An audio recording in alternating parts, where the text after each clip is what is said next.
Selamat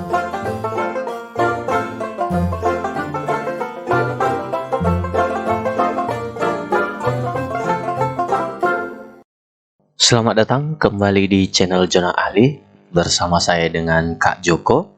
Nah, di video kali ini kita akan membahas soal fisika mandiri USU tahun 2017. Jadi bagaimanakah soalnya ini? Nanti ada 15 soal ya di sini. Dan ada beberapa soal memang jawabannya nanti tak ada, tetapi coba kita lihat kenapa jawabannya tidak ada ya. Oke. Kita mulai aja langsung dari soal nomor 1. Jadi sebelum kita lanjut nih, ujian masuk mandiri USU ini sebenarnya tingkat kesulitan soalnya hanya setara ujian nasional SMA biasanya, dan itu tidak terlalu sulit-sulit amat untuk kalian. Tetapi kalau dasar-dasarnya kalian tidak paham, mungkin mengalami beberapa kesulitan. Jadi untuk itu mari kita pelajari soal-soal mandiri USU tahun-tahun sebelumnya, karena ada beberapa soal dia nanti soalnya mirip dari soal 2017 dengan 2018 nanti mirip soalnya, dan kemungkinan 2018-2019 itu mirip juga. Nah, untuk saat ini yang kami peroleh hanya ujian mandiri untuk 2017 dan 2018. Nanti kalau sudah kalian peroleh soal-soal 2019 dan 2020, kami akan upload kembali. Jadi sebelum kita mulai, subscribe channel ini supaya Anda tidak ketinggalan informasi seputar ujian UTBK, mandiri, dan ujian masuk SIMA UI, UGN, Universitas Diponegoro, dan lain-lainnya. Oke, langsung saja kita mulai soal nomor 1. Jadi nanti di sini katanya begini: sebuah bola ditembakkan dari tanah ke udara pada ketinggian 9, bukan ketinggian ya, ini maksudnya ketinggian 9,1 meter. Komponen kecepatan bola dalam arah X adalah 7,6 meter per sekon, sedangkan dalam arah Y adalah 6,1 meter per sekon. Jika percepatan gravitasi G 9,8 meter per sekon kuadrat, maka ketinggian maksimum yang dapat dicapai bola adalah katanya berapa? Nah, untuk menjawab soalnya ini nanti diketahui di sini adalah apa? Diketahui katanya tinggi awal itu adalah 9,1 meter. Kemudian kecepatan bola dalam arah sumbu X itu katanya 7,6 meter per sekon. Sedangkan searah sumbu Y itu katanya berapa? 6,1 meter per sekon. G-nya berapa? 9,8 meter per sekon kuadrat. Yang ditanya adalah berapa sih tinggi maksimumnya. Nah, mencari tinggi maksimumnya itu diukur dari tanah ya, bukan dari titik pelemparan. Nah, jadi dia nanti kalau diukur dari tanah, anggap misalkan awalnya dia tingginya segini, 9,1 meter. Kemudian nanti ada gerak searah sumbu Y, kemudian searah sumbu X.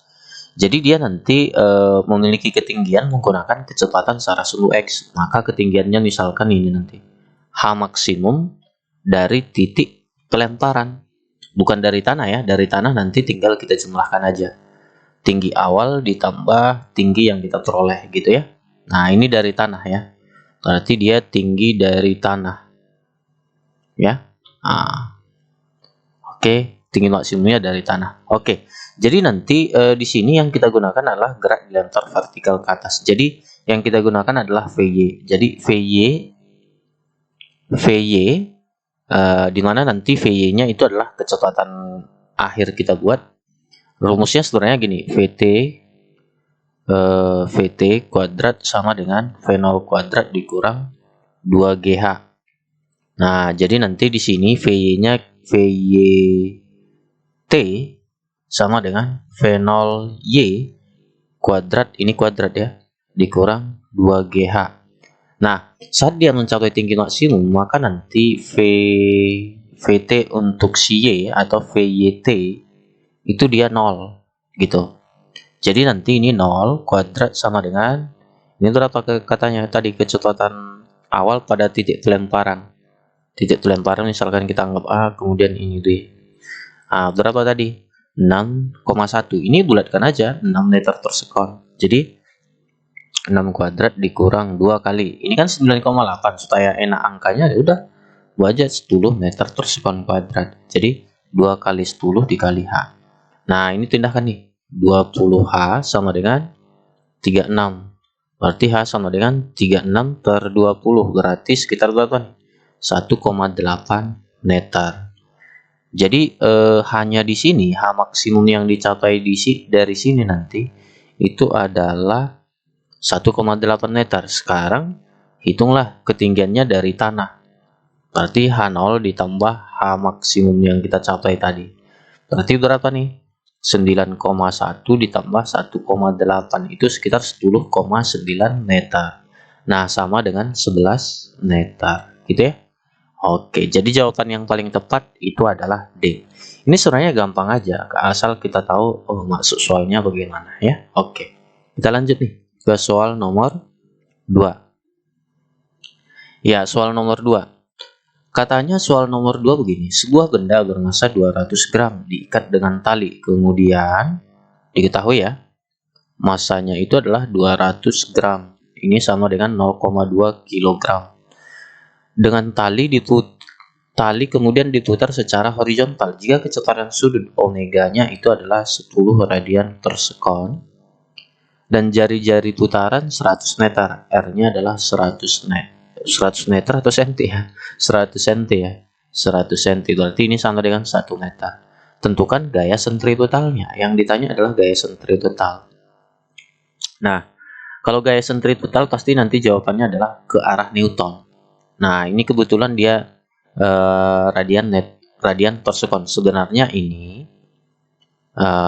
adalah kalau dia gaya sentripetal yang ditanya itu adalah Newton seharusnya satuannya. Nah, mungkin ini hanya salah ketik aja di soal Mandiri USU tahun 2017, tapi kita maklumi. Di sini nanti pasti ada mengarah jawabannya ya. Oke, jadi nanti di sini gaya sentripetal itu rumusnya adalah M dikali percepatan sentripetal. Dimana nanti percepatan sentripetal itu rumusnya apa? Omega kuadrat dikali dengan R. Jadi tinggal kita masukkan aja. Masanya berapa? 0,2 dikali omega kuadratnya berapa nih? Berarti 10 kuadrat ya. Dikali dengan 1. Berarti 0,2 dikali 100 dikali 1. Berarti berapa? 20 Newton. Gitu aja. Sangat gampang bukan? Gampang dong. Jadi nanti di sini percepatan sentripetal itu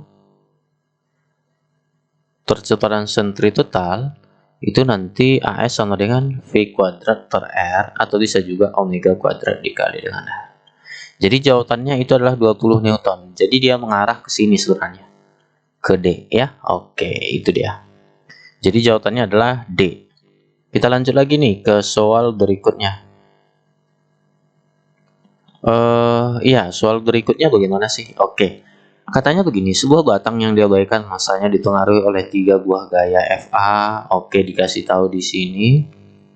FA sama dengan 20 Newton, FC 20 Newton, kemudian FD 40 Newton. Jika jarak AD katanya jarak AD, oke AD ini itu katanya AD ya, bukan DC. AD katanya 40 cm, kemudian DC juga 40 cm. Oke. Kemudian maka besar momen gaya di titik C. Oke, kalau ditanya besar momen gaya di titik C,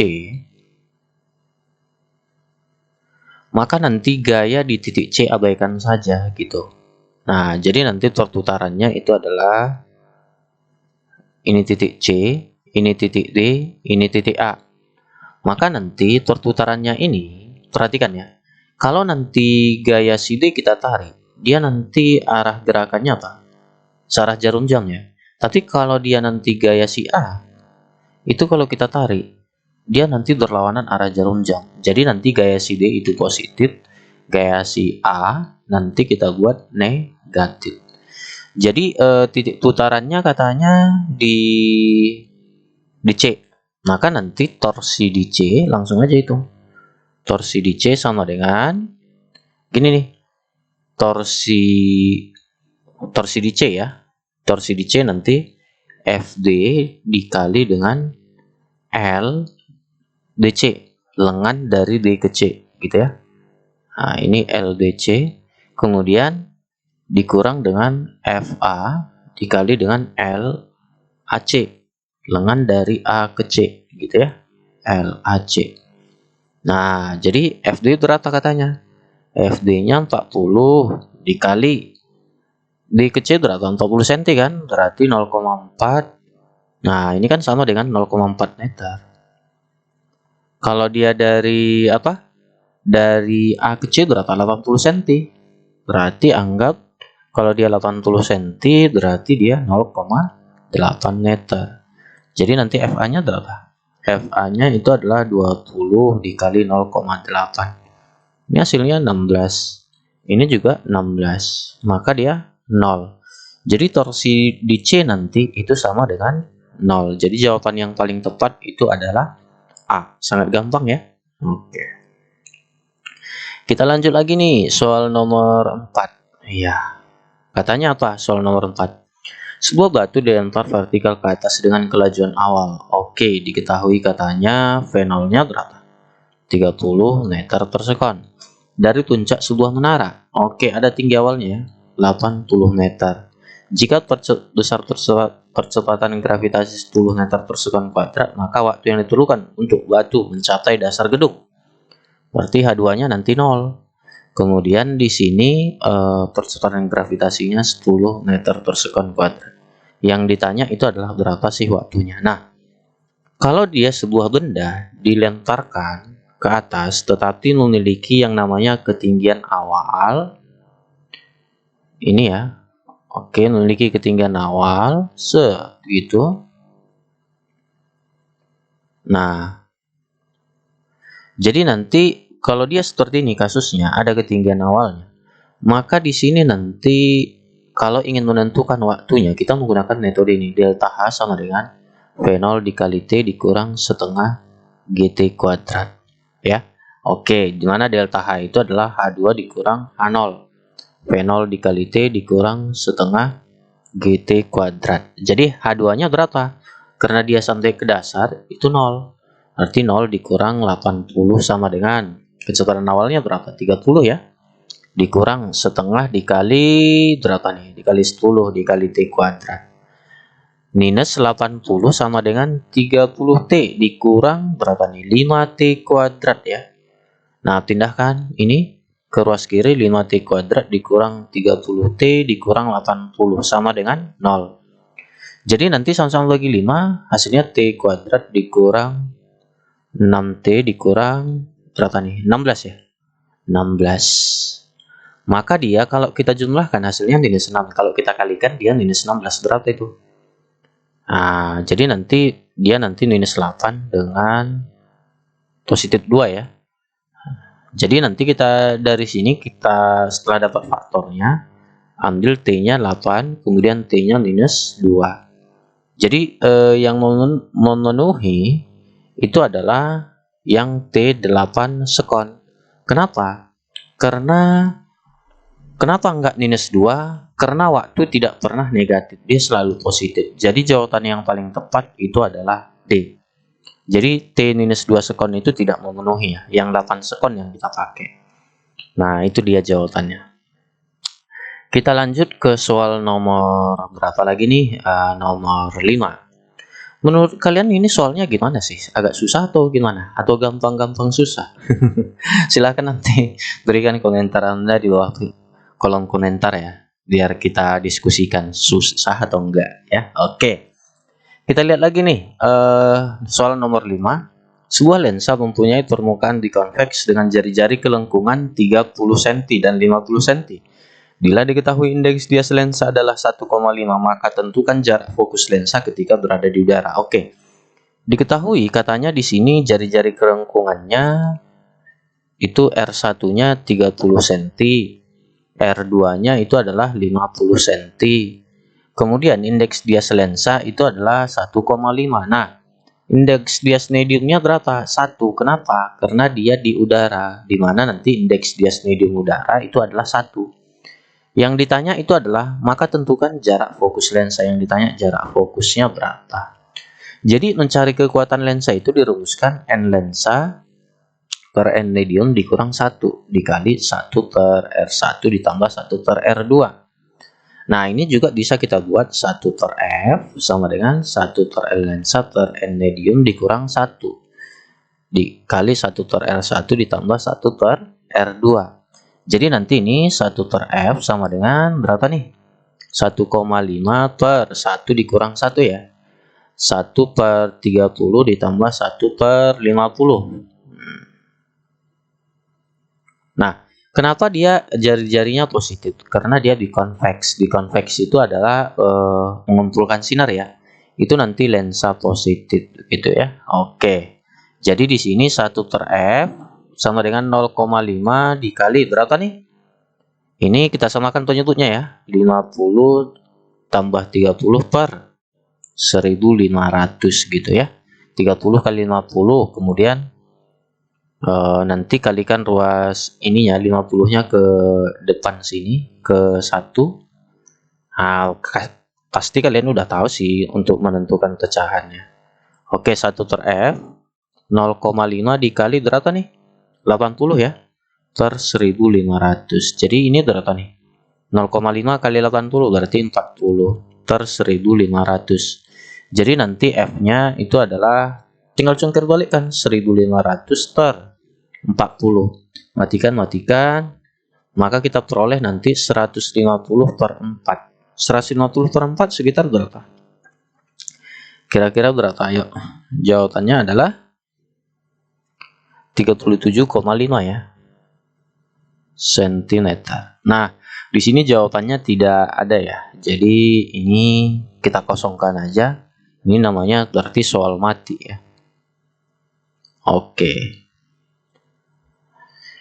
Gitu ya. Oke, kita lanjut lagi nih ke soal berikutnya. Soal nomor 6. Oke, jadi sebuah benda yang bergerak melingkar beraturan ada dalam keadaan setimbang. Dalam keadaan setimbang itu artinya jumlah gayanya 0 ya. Ini kalau kita katakan setimbang, dia jumlah gaya yang bekerja 0. Kemudian akibat ada gayanya 0, maka nanti kecepatannya itu konstan. Kemudian kecepatan sudutnya juga konstan. Terus apa? Selain kecepatan sudutnya konstan, percepatannya nanti 0 ya. Oke, jadi nanti sebuah benda yang bergerak melingkar beraturan ada dalam keadaan setimbang. Iya. Jadi nanti kalau bergerak melingkar beraturan itu omeganya nanti konstan ya. Oke, berarti benar. Sebab sebuah benda diam atau bergerak dengan kecepatan tetap dalam keadaan setimbang. Iya, benar juga. Berhubungan ya. Jadi jawabannya itu nanti A. Jadi kalau dia jumlah gaya yang bekerja, bisa juga nanti ini kan ada dalam keadaan, ini kan ada sebuah benda diam atau bergerak. Nanti kalau jumlah gaya yang bekerja itu 0, bendanya bisa bergerak, tapi syaratnya harus ada. Kalau bergerak pun dia kecepatannya konstan, omeganya konstan, hanya nanti 0. Kemudian di sini dia nanti bendanya bisa juga diam ya. Nah, kalau bendanya diam berarti udah dalam keadaan setimbang gitu ya. Oke, itu dia. Jadi jawabannya di sini A. Kita lanjut lagi nih ke soal nomor 7. Nah, coba kita lihat nih. Bayangan yang jatuh ke retina mata normal bersifat nyata terbalik. Oke. Kalau kita ingin melihat sebuah benda, maka nanti di belakang kita ada retina nih. Nah, ini misalkan bendanya ya yang kita lihat. Nah, ketika kita melihat bendanya ini terlihat, maka nanti titik jatuhnya itu pas di retina kita. Kalau tidak nanti di retina bisa rebun dekat atau rebun jauh. Nah, sifat bayangannya nanti nyata terbalik diperkecil ya. Ini dia. Ya, sifat bayangannya. Jadi bayangan yang jatuh ke retina mata normal bersifat nyata terbalik. Ya, benar.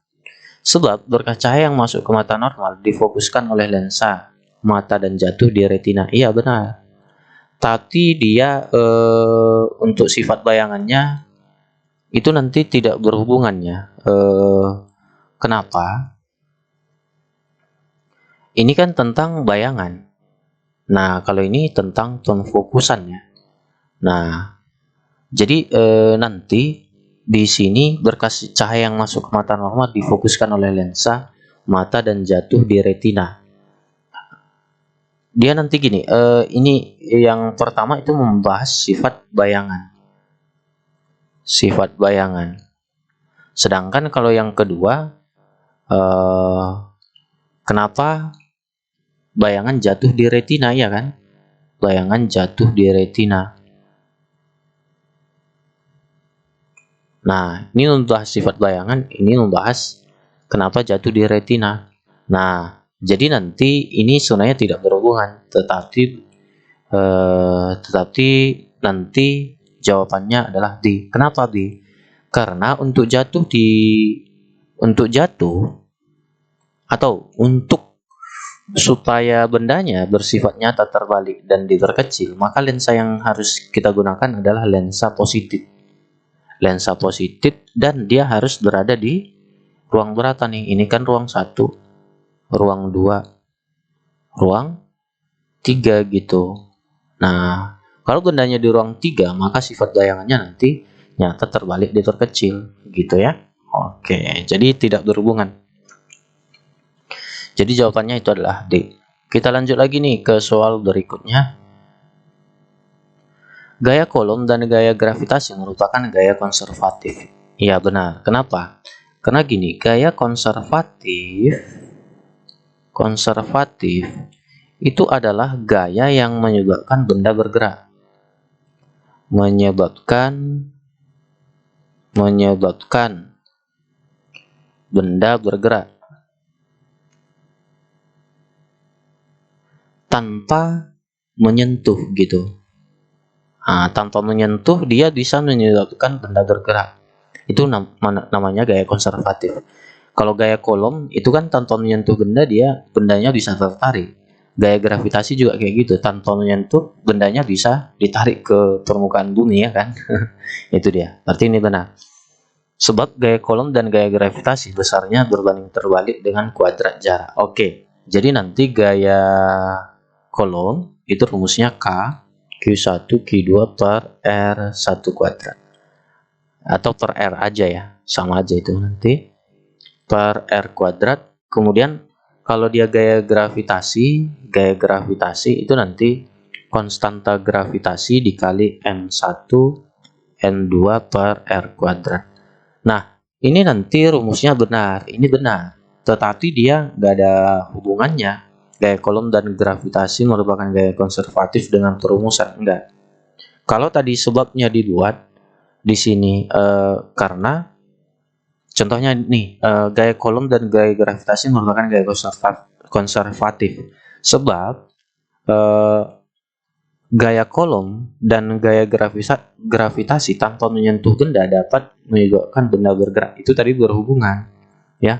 Tapi kalau ini kan yang dibahas tentang sifat gaya. Kalau ini rumusnya, jadi nggak berhubungannya.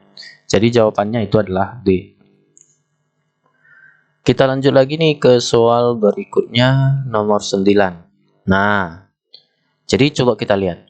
Seberkah sinar datang dari suatu medium ke udara? Jika sudut datang lebih besar daripada 60 derajat, sinar akan terpantul sempurna. Pernyataan yang benar adalah, diketahui katanya sudutnya itu katanya berapa? 60 derajat. Ini adalah batas terjadinya apa? Pemantulan sempurna. Karena lewat dari 60 derajat katanya terjadi pemantulan sempurna. Kalau ini batasnya, maka nanti sudut kritisnya itu sama dengan 60 derajat gitu. Jadi kalau ini batasnya, maka ini menjadi sudut kritis gitu ya. Oke, jadi jawabannya Untuk nomor 3 benar ya. Nah, ini benar nomor 3. Sekarang kita cek nomor 1. Jadi kalau dia nanti terjadi pemantulan sempurna, maka di sini sudut datangnya itu adalah 60 derajat dan sudut biasnya itu harus 90 derajat. Nah, gitu dia. Ini syarat terjadinya pemantulan sempurna. Nah, kalau nomor 1 ditanyakan katanya indeks bias medium ya. Jadi nanti gini. Indeks bias medium pertama dikali sudut datang sama dengan indeks bias medium kedua dikali sudut bias gitu ya. Nah, biasanya terjadi pemantulan sempurna itu jika sinarnya datang, nah ini ya, ini misalkan medium pertama, ini medium kedua, di mana nanti medium kedua harus lebih rapat daripada di mana nanti medium pertama itu harus lebih rapat daripada medium kedua. Jadi nanti dia begini, ini misalkan garis normal, ini sudut datang, kemudian sudut apanya nanti sudut biasnya seperti ini. Nah, ini dia. Ini sinar pembiasannya. Jadi dia membentuk 90 derajat. Nah, biasanya ini terjadi. Nah, ini katanya berkas sinar datang dari suatu medium ke udara. Jadi indeks bias medium kedua itu adalah udara. N2 itu adalah 1. Maka yang ditanya adalah N1-nya berapa? Jadi di sini kita buat N1 dikali sin 60 sama dengan 1 dikali sin 90. Berarti ini kan hasilnya N1 dikali setengah akar berapa nih? Akar 3 ya. Sama dengan 1 dikali 1. Berarti kita peroleh N1-nya adalah 2 per akar 3. Berarti nomor 1 itu adalah jawabannya benar ya. Oke. Inilah indeks bias medium. Kemudian yang kedua, indeks bias medium lebih besar daripada iya. Jadi nanti indeks bias medium lebih besar daripada indeks bias medium udara. Benar ya. Ini tadi 2 per 3. Itu 2 per 1,7. Ini kan lebih dari 1 nih. Nah, udah lebih dari 1 dia ya. Nah, jadi nanti ini benar. Kemudian, yang ketiga tadi benar. Yang kedua juga benar. Yang keempat, sudut kritis tidak bergantung pada indeks bias medium. Ini salah. Kenapa? Sudut kritis itu bergantung indeks bias medium ya. Kenapa? Karena gini. Indeks bias medium pertama dikali sin. Ini misalkan sudut kritisnya. IK kita buat. Sudut kritis sin IK sama dengan N2 dikali sin 90. Syaratnya sudut pembiasannya harus 90. Jadi ini 1 ya. Berarti nanti sin IK itu sama dengan N2 per N1. Jadi bergantung medium. Tergantung indeks bias medium gitu. Jadi ini salah. Berarti jawaban yang paling tepat adalah 1, 2, 3. Berarti mengarah ke A gitu ya. Oke, jadi jawabannya itu adalah A. Kita lanjut lagi nih ke soal nomor 10. Ya, nomor 10. Manakah pernyataan yang sesuai dengan konsep termodinamika suatu gas? Oke. Bagaimana sih konsep suatu gas ini ya? Oke, nomor 10. Nah, sejumlah gas bermassa tertentu pada temperatur gas berbanding terbalik dengan volume. Sejumlah gas bermassa tertentu pada temperatur gas berbanding terbalik dengan volume. Jadi nanti persamaan gas ideal itu PV sama dengan nRT. Jadi di sini kita peroleh V itu berbanding lurus dengan T ya. Oke, berarti ini salah dong. Nomor 3 berarti salah ya. Untuk sejumlah gas bermassa tertentu pada tekanan tetap, ternyata volumenya sebanding dengan temperatur mutraknya. Ini kok bisa benar ya? Coba kita lihat nih. Sejumlah gas bermassa tertentu pada temperatur gas T berbanding terbalik dengan volume V. Ini terbanding lurus atau terbalik nih? Oke. Kita apa dulu ya? Kita nomor 3 dulu. Untuk sejumlah gas bermassa tertentu pada tekanan tetap, ternyata volumenya sebanding dengan temperatur mutlaknya. Iya, benar ya. Oke. Kemudian kalau nomor 4, persamaan gas ideal hukum Boyle-Gay-Lussac adalah PV sama dengan T per V sama dengan nRT, enggak ya? Ini harus TV sama dengan nRT. Nah, atau bisa juga TV per T sama dengan nR. Ini adalah konstan ya. Nah, itu nanti dia. Berarti ini salah. Kemudian gas tidak dapat diekspansikan pada volume tetap. Ini benar ya. Nah, coba kita lihat nih. Apa yang terjadi? Nah, jadi untuk soalnya ini agak rancu sedikit ya. 2. Kalau nomor 1 dia gas tidak dapat diekspansikan pada volume tetap. Ya benar. Tidak bisa diekspansikan dia. Kalau nomor 2 dia V-nya konstan. Bagaimana kita mengekspansikannya ya kan? Berarti nanti V1 sama dengan V2. Kalau nomor 3 ini benar ya. Ini tanda tanya. Kemudian untuk sejumlah gas bermassa tertentu pada tekanan tetap, ternyata volume V sebanding dengan temperatur. Iya, kalau dia pada tekanan tetap T1 sama dengan T2, maka rumusnya nanti V1 per T1. V1 per T1 sama dengan V2 per T2. Jadi nanti di sini V1 sebanding dengan T1, V2 sebanding dengan T2 gitu. Nah, itu dia lebih masuk akal lagi ya. Nah, ini benar. Nomor 2 dan nomor 3 benar. Persamaan gas ideal hukum Boyle-Gay-Lussac adalah seharusnya TV sama dengan nRT. Ini salah penulisan juga untuk soal-soal dari soal mandiri USU ini ya. Jadi ini kakak tidak bisa jawabnya, atau ini kita buat aja 50-50, berarti nggak usah dijawab. Artinya skor kita nanti tetap 0 ya kan. Nah, takutnya kalau dijawab skor kita jadi minus. Kita nggak tahu pasti jawabannya, karena ini option 2 dan 3 nggak ada ya. Seharusnya dia 2, 1, 3, kemudian 1, 2, 3, 2, 4, kemudian 4 aja. Nah, itu dia. Atau benar semua gitu ya. Oke, jadi ini kita nggak bisa jawab aja ya. Oke. Nah, kita lanjut nih ke soal nomor 11. Oke. Ya, coba kita lihat nih. Dua buah gelombang dinyatakan masing-masing dengan persamaan A sin 4x. Oke. Di sini Y1-nya itu adalah A sin 4x dikurang 2T. Kemudian Y2 itu adalah A sin 8x dikurang 4T. Nah, jadi di sini nanti amplitudo 1 itu A, amplitudo kedua juga A. Kemudian bilangan gelombang untuk K1 itu 4 ya.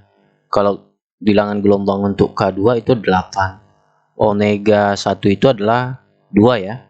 Omega kedua adalah 4. Nah, itu dia. Jadi dari sini kita peroleh kesamaan kalau K-nya sama. Kalau K1 dan K2 sama, maka nanti lambda 1 sama dengan lambda 2. Nah, kalau untuk soal ini bilangan gelombang sama nggak? Enggak, tidak. Amplitudo berbeda, salah. Sama di sini amplitudonya. Panjang gelombang sama, tidak salah, karena K-nya udah beda. Kalau K-nya tadi sama, panjang gelombangnya sama. Kecepatan sama. Nah, ini perlu kita pertanyakan. Frekuensi sama.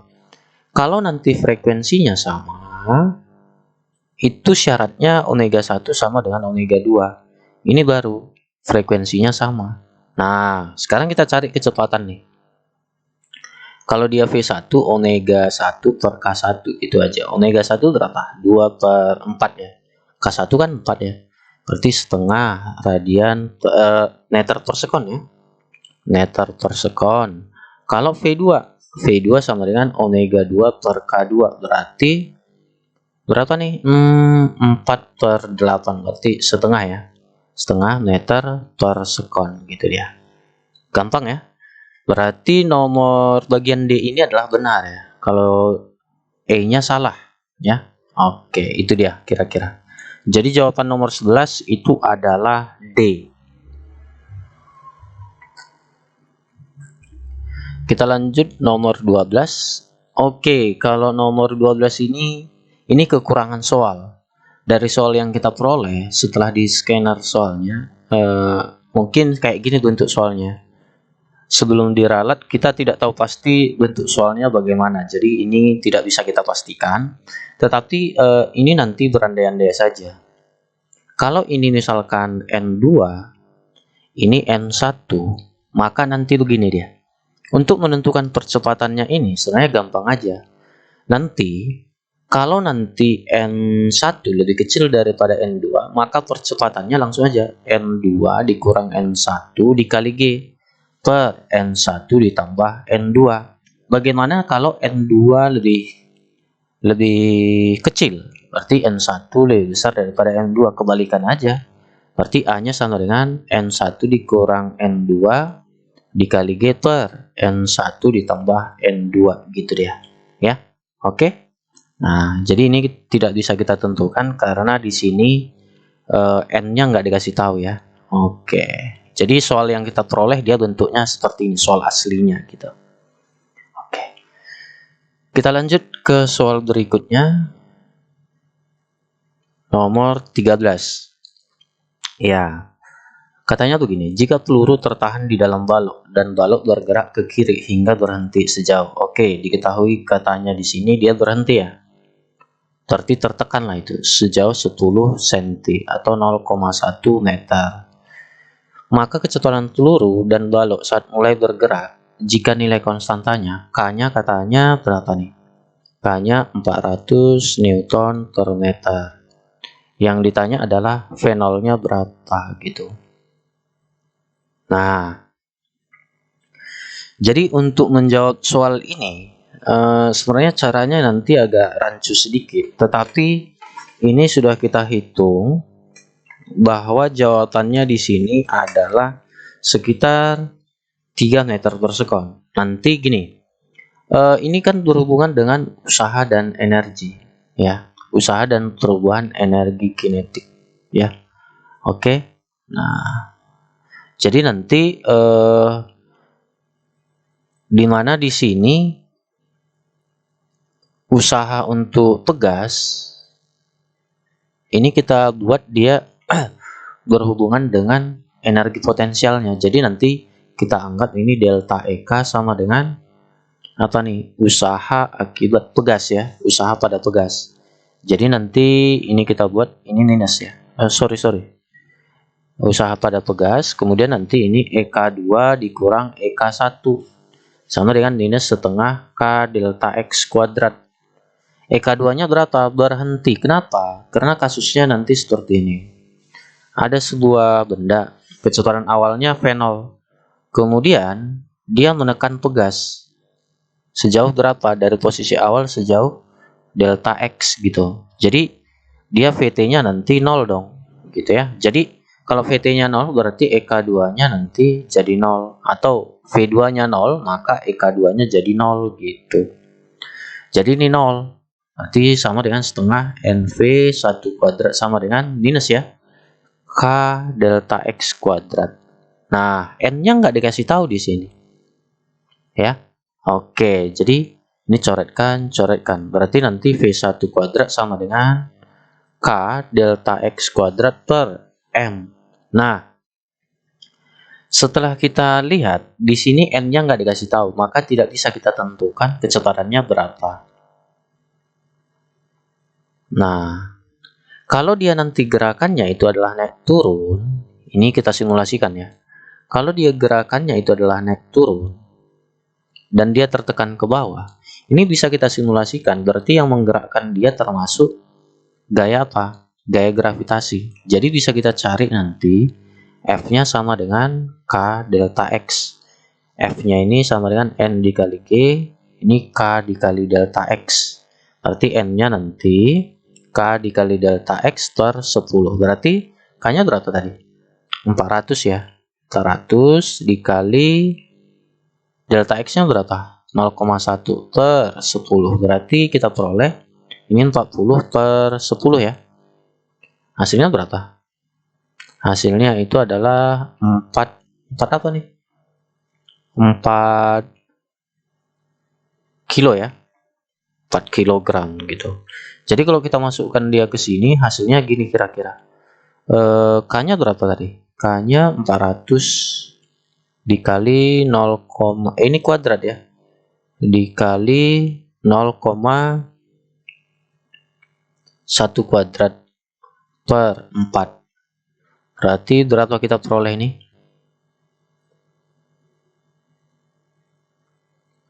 Kira-kira berapa kita peroleh? Jadi yang kita peroleh nanti sekitar berapa nih? Kalau kita kuadratin. Kalau kita kuadratin nih, dia hasilnya nanti ini jadi 400 dikali 0,1. 0,1 ya. 0,01 per 4. Berarti ini 4 per 4. Berarti 1 meter per sekon. Tidak mungkin ya. Tidak ada jawaban berarti. Iya. Karena n-nya di sini nggak dikasih tahu. Seharusnya dikasih tahu ya. Nah, kita tidak bisa tentukan nih. Kalau dia pakai sudut juga nggak bisa ya. Seharusnya ada waktunya begitu. Oke.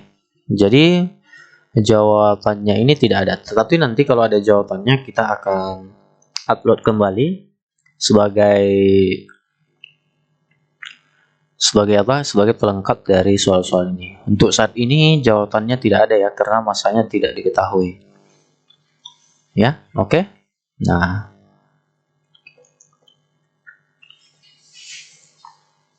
kita lanjut lagi nih ke soal berikutnya. Nomor 14. Oke. Katanya begini, sebuah termometer dengan skala bebas X derajat X ya, memilih titik buku, katanya berapa? Oke. Ini termometer X. Itu titik bukunya katanya titik buku itu katanya minus 40 derajat Celcius. Kemudian titik didih itu adalah 160 derajat Celcius. Termometer tersebut terbaca katanya berapa? Yang terbaca si TX itu adalah 15 derajat X. Ya, maka pada termometer skala Celcius terbaca yang ditanya adalah T Celcius berapa gitu. Jadi untuk menjawab, perhatikan kalau dia Celcius itu titik bukunya 0. Titik didihnya berapa? 100 derajat Celcius ya. Maka nanti di sini bisa kita buat hubungannya adalah titik apa nih? Titik didih untuk si X dikurang berapa sih yang ditunjukkan si X per titik didih si X dikurang titik buku si X sama dengan titik didih derajat Celcius dikurang suhu yang ditunjukkan derajat Celcius per titik didih derajat Celcius dikurang titik buku derajat Celcius. Tinggal kita masukkan aja 160 dikurang minus 40 per bukan minus 40 ya, tetapi berapa nih? 15 ya katanya. 15 per 160 dikurang minus 40 sama dengan berapa nih? Titik didih air 100 ya, dikurang TC per 100 dikurang 0 gitu ya. Nah, itu kira-kira. Kemudian ada kesalahan kayak gini. Oke, kita coba lagi nih ya. Ada kesalahan nggak ya? Ini kayaknya ada kesalahan. Sorry, sebentar. Ya, di sini sebenarnya ada kesalahan sedikit ya. Dimana nanti ini seharusnya di sini derajat Celciusnya, sorry ya, ada kesalahan. Di sini nanti Di sini TX dikurang titik buku si X. Kemudian ini TC dikurang titik apa? Titik buku si C. Nah, jadi di sini kita buat ini nanti jadi TX dikurang titik bukunya berapa ya? Titik bukunya nanti minus 40. Yang ditunjukkan si X berapa? 15 ya. Berarti 15 dikurang minus 40 sama dengan TC dikurang titik buku si siapa si Celsius berapa nih? 0 ya. Berarti ini kita peroleh berarti 45 per 200 sama dengan TC per berapa nih? 100. Berarti sama-sama bagi apa? Bagi 100 ya. Berarti ini 2 berarti 2 TC sama dengan 45. Berarti nanti TC sama dengan 45 per 2. Berarti berapa? 27,5 derajat Celcius ya. Jadi jawabannya itu adalah D. Oke, kita lanjut lagi nih ke soal berikutnya. Nomor 15. Ya. Ya. Nomor 15 katanya bagaimana? Nah, ini sebenarnya gampang ya. Oke.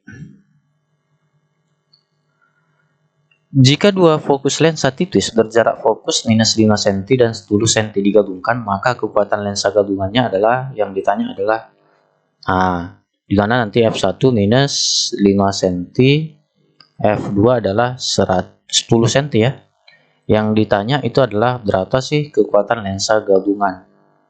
Nah, untuk menjawabnya ini nanti kita cari dulu fokus gabungannya berapa. 1 ter f ditambah 1 ter f2 ya, ini f1.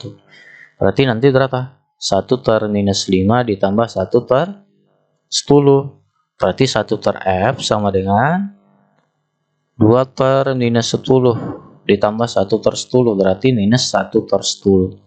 Berarti f-nya adalah 10 cm. Tadi minus ya. Tanda minusnya jangan hilang.